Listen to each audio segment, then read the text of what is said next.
नमस्कार दोस्तों, स्वागत है आपकी एक और ज्ञानवर्धक यात्रा में। आज हम उजागर करेंगे सनातन धर्म के 15 अनछुए पहलुओं को।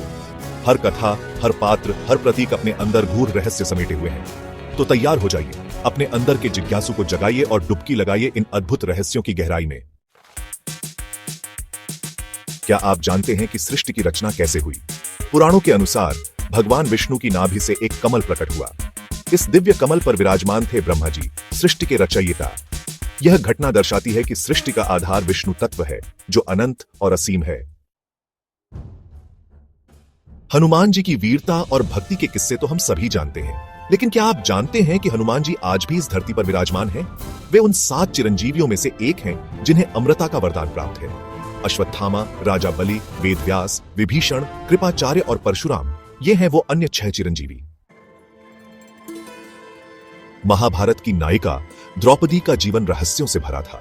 कहते हैं कि उनका जन्म एक तपस्विनी के रूप में हुआ था, जिन्होंने शिव जी से 5 वीर पतियों का वरदान मांगा था।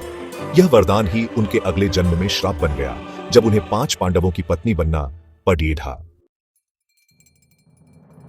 गणेश जी को एकदंत क्यों कहा जाता है? कहते हैं कि जब वेदव्यास जी महाभारत लिख रहे थे, तब कोई कलम उनके लेखन की गति को सहन नहीं कर पा रही थी। तब गणेश जी ने अपना एक दांत तोड़कर उसे कलम बना लिया और महाभारत को लिपिबद्ध किया।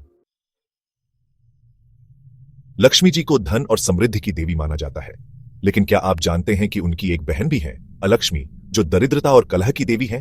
कहते हैं कि जब लक्ष्मी जी का जन्म हुआ, उसी समय अलक्ष्मी जी भी प्रकट हुई। भगवान शिव का एक और रूप है दक्षिणामूर्ति, जो ज्ञान और आध्यात्मिक गुरु का प्रतीक है। कहते हैं कि दक्षिणामूर्ति रूप में शिव ने ब्रह्मा, विष्णु और इंद्र तक को ज्ञान प्रदान किया था।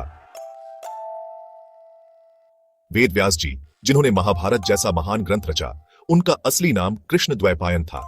उन्हें वेदव्यास इसलिए कहा जाने लगा क्योंकि उन्होंने वेदों का विभाजन किया था। परशुराम, जो भगवान विष्णु के 6ठे अवतार थे, अपने क्रोध के लिए प्रसिद्ध थे।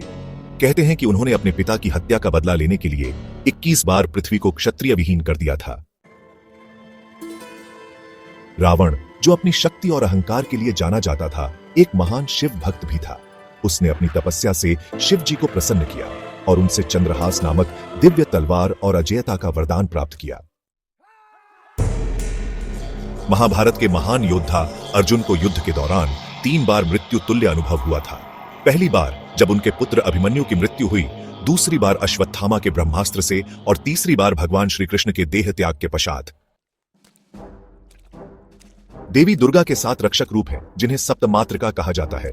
ब्राह्मी, माहेश्वरी, कौमारी, वैष्णवी, वाराही, नरसिंही और चामुंडा, ये 7 देवियां दुर्गा के अलग अलग शक्तियों का प्रतिनिधित्व करती हैं। एक बार ब्रह्मा जी और विष्णु जी में श्रेष्ठता को लेकर विवाद हो गया। तभी एक अनंत अग्नि स्तंभ प्रकट हुआ, जिसका न आदि था न अंत। यह स्तंभ शिवलिंग था, जो शिव के निराकार स्वरूप का प्रतीक है। ब्रह्मा और विष्णु दोनों ने उस स्तंभ की थाह लेने का प्रयास किया, लेकिन असफल रहे। तो दोस्तों, ये थे 15 पौराणिक रहस्य जो सामान्य पुस्तकों में शायद ही मिले। नीचे कमेंट में जरूर बताएं, आपको इनमें से कौन सा तथ्य सबसे अधिक रोमांचक और आध्यात्मिक लगा। वीडियो को लाइक करें, दोस्तों से शेयर करें और चैनल को सब्सक्राइब करना ना भूलें। मिलते हैं अगले भाग में, तब तक जय श्री राम, हर हर महादेव।